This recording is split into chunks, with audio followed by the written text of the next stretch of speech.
नमस्कार, मैं हूं बिलाल मलिक और आप देख रहे हैं लोकमंच। आज देश के किसानों ने भारत बंद बुलाया है।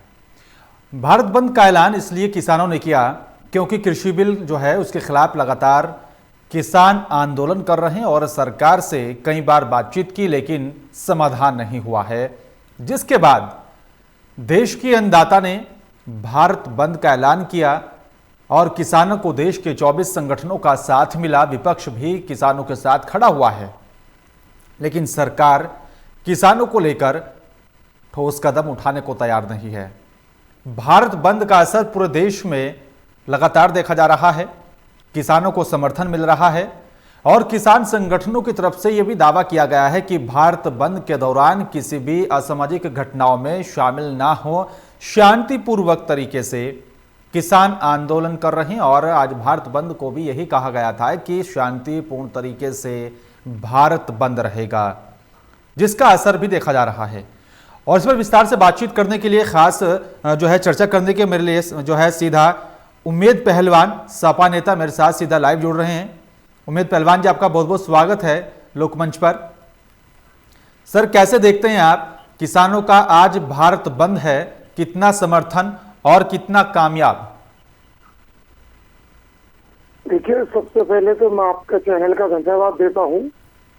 साथ ही साथ जैसा कि पूरे हिंदुस्तान का किसान आज परेशान है जी, और मैं समझता हूं और मैंने देखा है और हमारे आसपास भी हुआ है कि आज ज्यादातर बाजार बंद रहा है और किसानों के समर्थन में व्यापारियों ने अपनी बात को माना है जी, और हम पूरा समर्थन करते हैं माननीय राष्ट्राध्यक्ष जी, युवा हृदय सम्राट श्री अखिलेश यादव जी के आह्वान पर आज सभी समाजवादी कार्यकर्ता, नौजवान सभी ने आज इस भारत बंद का समर्थन किया है और करना भी चाहिए, क्योंकि आज किसान जो देश में इतना परेशान है, आप देख रहे हैं कि निहत्थे किसानों पर लाठी डंडे और किस तरीके से कितना दुर्व्यवहार, चाहे वो पानी की बौछार हो, चाहे वो लाठी हो, चाहे डंडे हो, वो भूखे प्यासे किसान अपने हक की लड़ाई के लिए आज रोड पर है। और ये नाकारी निकम्मी सरकार इन किसानों के साथ कितना अत्याचार कर रही है, ये सारा हिंदुस्तान देख रहा है, पूरी दुनिया देख रही है। बिल्कुल, लेकिन उम्मेद जी, क्या कुछ माना जाए जिस तरह से देश का किसान दिल्ली की सड़कों पर है, दिल्ली की सीमाओं पर डटा हुआ है और उसके बाद किसानों ने मजबूरी में आकर भारत बंद बुलाया। क्या लगता है आपको, केंद्र की नरेंद्र मोदी सरकार कृषि बिल को लेकर कदम उठाएगी? जो किसानों की मांगे हैं उनको पूरा किया जाएगा? देखिए, सरकार को इनकी बात मान लेनी चाहिए। ये किसान है, मैं भी किसान का बेटा हूँ। जब पूरे दिन में एक प्याज और एक रोटी के साथ हम पूरा दिन बिताकर हल चला सकते हैं, गेहूं काट सकते हैं और तमाम ऐसी सब्जियां पैदा कर सकते हैं, एक प्याज के डंडे से, एक गुड़ की डली से, एक रोटी से, हम जैसा किसान जब पूरे दिन अपने खेतों में काम कर सकता है, तो सभी किसान की लड़ाई लड़ने के लिए, पूरे हिंदुस्तान की किसान की लड़ाई लड़ने के लिए आज किसान सड़कों पे है। मैं सरकार को चेतावनी देना चाहता हूँ कि बहुत जल्द सरकार इस काले कानून को वापस ले ले, वरना किसान चुप बैठने वाला नहीं है। आज किसान परेशान होकर रोड पे है। इस सरकार को शर्म आनी चाहिए कि हमारी माँ बहन घर पे अकेली है, बच्ची अकेली है, वो किस तरीके से घर पे रह रही है। आज बाप अपनी बेटी को छोड़कर रोड पे है, आज भाई अपनी बहन को छोड़कर रोड पे है, आज बेटा अपनी माँ को छोड़कर रोड पे है। मगर ये बीजेपी सरकार, क्योंकि ये किसान की बात को जानती नहीं, इनमें से कोई नेता किसान नहीं है, तो इनको किसानों के दर्द की ये क्या समझेंगे। इस नाकारी निकम्मी सरकार को किसान की बात तत्काल मान लेनी चाहिए और इस काले कानून को वापस ले लेना चाहिए। लेकिन उम्मीद जी, एक सवाल और यहां पर निकलकर सामने आता है। जो अन्नदाता पूरे देश का पेट भरने का काम करता है, पूरे देश के लोगों के लिए अपने खेतों में तमाम तरह की फसलों को उगाता है, उसी किसान की अनदेखी क्यों हो रही है? यह बड़ा अहम सवाल है। देखिए, अभी मैंने आपको बताया था कि इस सरकार में कोई किसान नहीं है। ये जो बीजेपी सरकार है इनमें कोई किसान नहीं है। ये दो लोग तो ऐसे सरकार चला रहे हैं जिनके बीवी बच्चे नहीं है। इनको क्या पता किसान जब सुबह से शाम तक हल चलाता है और भैंसों को ब्याज डालता है, तो जब उस भैंस दूध देती है तो उस दूध को बेचकर और दूध को भिगोकर उस छाछ को निकालकर उस छाछ से किसान रोटी खाने का काम करता है। तो बीजेपी के लोग जब इनको ना भैंस का पता, ना खेत का पता, ना किसान का पता, ना गरीबी का पता, ना बीवी का पता, ना बच्चों का पता, तो ये लोग क्या किसान का दुख जानेंगे। ये तो किसानों का खून करना चाहते हैं, किसानों को मारना चाहते हैं, भूखा मार देना चाहते हैं, लाठी डंडों से मार देना चाहते हैं। लेकिन सवाल यह भी है उमेश जी, तो किसान जाए कहां? किसानों के सामने ऑप्शन क्या है? किसानों की समस्या आज से नहीं है, ये एक लंबे वक्त से चली आ रही है, लेकिन किसान हितैषी होने का हर एक सरकार, हर एक पार्टी दावा करती रही है, लेकिन समस्या का समाधान नहीं हुआ है। क्या लगता है आपको, कौन किसान हितैषी है और कौन किसानों को लेकर राजनीति कर रहा है?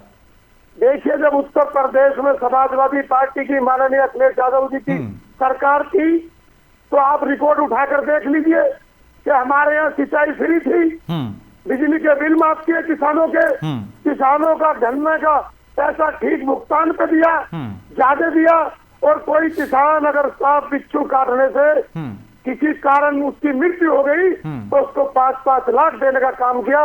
ये समाजवादी सरकार ने उत्तर प्रदेश में किसानों के सारे दुख दूर करने का काम किया। ठीक है, तो क्या यह माना जाए कि समाजवादी पार्टी भी किसानों के इस आंदोलन में शामिल होकर 2022 का जो विधानसभा चुनाव होना है उत्तर प्रदेश के अंदर, उसमें अपनी सियासत की जो जमीन है उसको पक्का करने की कोशिश कर रही है? जी नहीं, सियासत के लिए नहीं। आपने देखा होगा कल माननीय राष्ट्रीय अध्यक्ष आदरणीय श्री अखिलेश यादव जी किसानों के लिए रोड पर थे। हम सभी समाजवादी कार्यकर्ता रोड पे थे, उनको नजरबंद कर लिया गया। तमाम एमएलसी, तमाम विधायक, तमाम समाजवादी का एक एक कार्यकर्ता किसानों की आवाज को पहले से ही उठाता है। माननीय धरती पुत्र मुलायम सिंह यादव जी, जो किसानों के, गरीबों के, मजलूमों के नेता माना गया है, उन्होंने हमेशा किसानों की बात कही है। समाजवादी पार्टी किसानों के हित की बात करती है। सबसे ज्यादा अगर किसानों के हित की बात कोई करती है, किसानों के दुख दर्द को समझती है, किसानों को कुछ देने का काम करती है, तो मात्र हिंदुस्तान में वो एक पार्टी है जिसको समाजवादी पार्टी कहते हैं, धरती पुत्र मुलायम सिंह यादव जी के। लेकिन उमेश जी, एक सवाल और है, सरकार से किसान संगठनों की वार्तालाप हुई है, वार्ता हुई, लेकिन समाधान नहीं निकला। भारत बंद का ऐलान किया गया, हालांकि तमाम तरह के जो संगठन है, चाहे वो कोई से जो है सामाजिक संगठन हो या फिर वो कोई भी राजनीतिक दल हो, किसानों के इस पूरे आंदोलन को, भारत बंद को समर्थन मिल रहा है। अगर फिर भी इसके बाद भी केंद्र की नरेंद्र मोदी सरकार किसानों को लेकर कोई ठोस कदम नहीं उठाती है, तो अगला कदम क्या कुछ माना जाए किसानों का, और आने वाला कल कैसा होगा? देखिए, मैं आपको बता दूं कि सरहद पे जवान और खेत में किसान और संघर्ष करता हुआ आज सड़कों पे नौजवान इस बीजेपी की ईंट से ईंट बचाने का काम करेगा। जब तक ये बीजेपी अंधी बहरी गूंगी सरकार इन किसानों के हक को, इस कानून को वापस नहीं लेगी, जब तक न किसान चुप बैठेगा न नौजवान चुप बैठेगा। और किसानों की आवाज में आवाज मिलाते वक्त समाजवादी पार्टी हमेशा किसानों के साथ थी, है और रहेगी। और मैं एक बात और आपको चैनल के माध्यम से बता देना चाहता हूँ कि जो बीजेपी के नेता हैं, जो झूठ बोलने का काम करते हैं, इन्होंने किसानों को ठगा, इन्होंने नौजवानों को ठगा, इन्होंने छात्रों को ठगा। ये सरकार निकम्मी है, नाकारी है। किसानों को आए दिन इतना जुल्म किसानों पे हो रहा है। ऐसी ठंड के अंदर आज तमाम बॉर्डरों पे किसान है, मगर इस बीजेपी को शर्म नहीं आ रही। आज हिंदू मुसलमान की ये बात करने वाले लोग, आज ये लोग देख रहे हैं कि आज मस्जिदें खोल दी गई है किसानों के लिए, और आज किसानों ने मुसलमानों के साथ बैठकर आवाज उठाने का काम किया है, और मुसलमानों ने, किसानों ने हिंदुओं के साथ आवाज से आवाज मिलाकर उनकी आवाज को उठाने का काम किया है। आज इनको कोई, बीजेपी को कोई एजेंडा नहीं मिल रहा, तो आज इनको खालिस्तानी कहते हैं। ये वही किसान है, आपने देखा होगा कि वो जो मथुरा की सांसद है, धर्मेंद्र साहब की पत्नी हेमा मालिनी जी, वो कभी घास काट रही थी, कभी गेहूं काट रही थी, और वो आज किसान कहाँ है? कहाँ है आज हेमा मालिनी जी? कहाँ है वो सांसद? जब सरकार कांग्रेस की होती है, अदर की होती है, तो किसान बन जाते हैं, और जब सरकार बीजेपी की होती है तो लोग भ्रष्टाचार बन जाते हैं, ये किसानों के कातिल बन जाते हैं। आज कहाँ है वो बीजेपी के लोग जो हाथों में झाड़ू लिए फिरते थे, दराती लिए फिरते थे?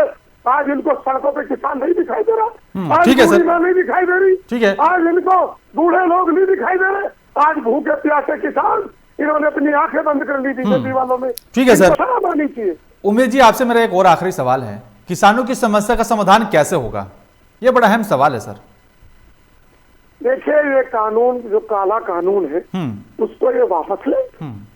एक बात बड़ी शर्म की बात है कि पूरी सरकार हैदराबाद के पार्षद के चुनाव जीतने के लिए इनके पास टाइम है कि सारी सरकार हैदराबाद चली जाती है और दिल्ली के नजदीक बॉर्डर तक ये किसानों से बात करने नहीं आती।